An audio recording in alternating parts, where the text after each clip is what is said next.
नमस्ते दोस्तों, क्या आपने कभी सोचा है कि एक डायरेक्टर कैसे पूरे तमिल सिनेमा की पहचान बदल सकता है? क्या बात कर रहे हैं? कैसे एक ऐसा फिल्म मेकर जिसके पास शुरुआत में ना बड़े स्टार थे ना बड़ा बजट, आज उसकी फिल्मों को लोग हॉलीवुड लेवल थ्रिलर से कंपेयर करते हैं, जहां फिल्में सिर्फ देखी नहीं जाती बल्कि महसूस की जाती हैं। जहां हीरो पूरी तरह अच्छा नहीं होता, विलन पूरी तरह बुरा नहीं होता और हर सीन ये संकेत देता है कि ये सिर्फ एक फिल्म नहीं, कुछ बड़ा बनने वाला है।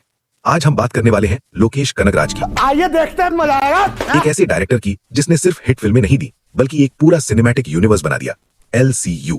और आज का वीडियो इसलिए भी खास है क्योंकि इसी डिस्कशन के बीच लोकेश ने एक ऐसा अनाउंसमेंट कर दिया है जिसने पूरे इंडियन सिनेमा को हिला दिया। लेकिन वहां पहुंचने से पहले हमें समझना होगा कि लोकेश कनगराज बाकियों से अलग क्यों है। लोकेश की सबसे बड़ी खासियत यह है कि वो कभी भी सेफ सिनेमा नहीं बनाते। उनकी फिल्मों में कंफर्ट नहीं होता, उनमें टेंशन होती है, उनमें पॉजेज नहीं होते, उनमें मोमेंटम होता है।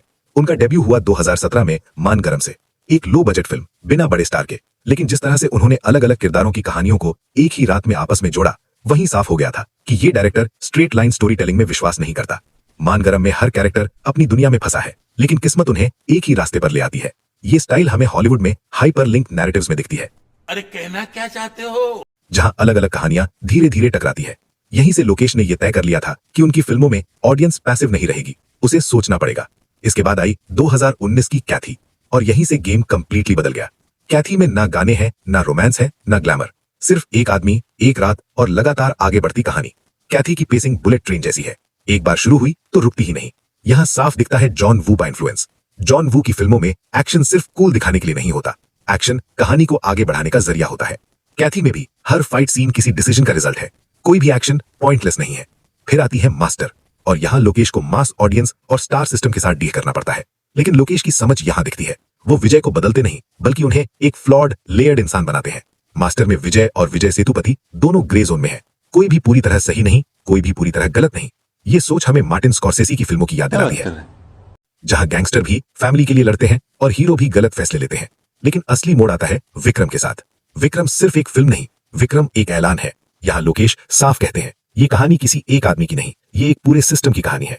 कमल हसन, फहद फाजिल, विजय सेतुपति तीनों मजबूत हैं, लेकिन कोई भी अकेला सेंटर नहीं है। और फिर आता है वो सीन जिसने इतिहास बना दिया, रोलेक्स की एंट्री। रोलेक्स का सीन लोकेश की इंस्पिरेशंस का परफेक्ट एग्जाम्पल है। सीन की शुरुआत शांत है, म्यूजिक चल रहा है, लोग कैजुअल बातचीत कर रहे हैं। यही है क्वेंटिन टैरेंटिनो का असर, जहां वायलेंस से पहले साइलेंस होता है और फिर अचानक violence. No warning, no buildup. Rolex का dialogue, call me sir, just sir. कम शब्द लेकिन पूरा डोमिनेशन।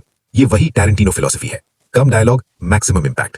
अब रोलेक्स के कैरेक्टर को देखें, वो सेल्फ मेड गैंगस्टर है, 27 साल में एम्पायर बनाया है, किसी का एहसान नहीं।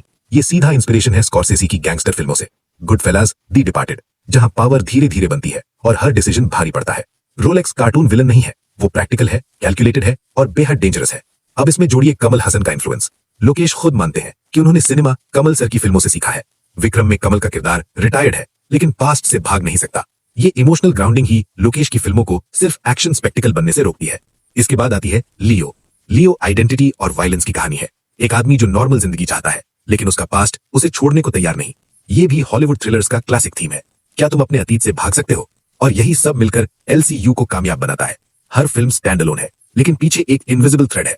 ऑडियंस को रिवॉर्ड मिलता है अटेंशन देने का। अब दोस्तों आते हैं सबसे बड़े अपडेट पर।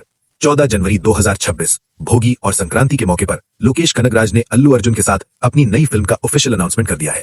टेंटेटिव टाइटल है AA23 या AA लोकी या LK7। ये अल्लू अर्जुन की 23वीं फिल्म है और लोकेश की 7वीं डायरेक्टोरियल वेंचर। ये लोकेश का तेलुगु सिनेमा में पहला बड़ा कदम है। अनाउंसमेंट एक एनिमेटेड टीजर के जरिए हुआ। ऑरेंज थीम्ड विजुअल्स, जंगल, भेड़ियों का झुंड और फिर एक शेर की दहाड़।